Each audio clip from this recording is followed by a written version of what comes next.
ఆవు అర్థ సంపద, పాడి పరిశ్రమ, పాలు, పెరుగు అన్నీ ఆవు నుంచే కదండి. గో ఆధారిత వ్యవసాయం ఏకంగానే ఇక్కడ.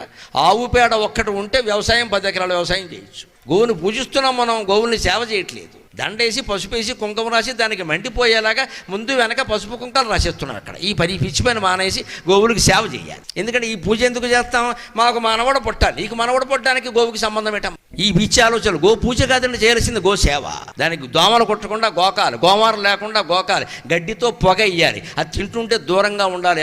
అవి తింటుంటే ఎవరన్నా ఉంటే తను, ముఖ్యంగా వాటి యజమాని ఉంటారు అలవాటు పడిన వాళ్ళు, అతను ఉంటే తింటాయి, లేకపోతే తినవు. పశువులకి వాళ్ళకి ఎంత అనుబంధం అంటే మహానుభావులు నిజంగా. వాళ్ళు యజమాని అన్నం తింటే తప్ప ఆ ఎద్దు గడ్డి తిందండి. నేను చూశాను స్వయంగా. అది మన తెలుగు సంస్కృతి. ఒక పశువు అన్నం తినాలంటే యజమాని ఉండాలండి అక్కడ, అంత అనుబంధం. ఇప్పుడు ఆయన గో సేవ చేస్తున్నాడు, ఆయన దానికి దండేసి పూజ చేయలేదు. ఇక్కడ పసుపు రాయలే, కుంకుమ, ఆయన కోరికలు ఏం లేవు. అది బాగుంటే చాలు. మనకి పిచ్చి కోరికలు, మనకి అది బాగుండం కాదు.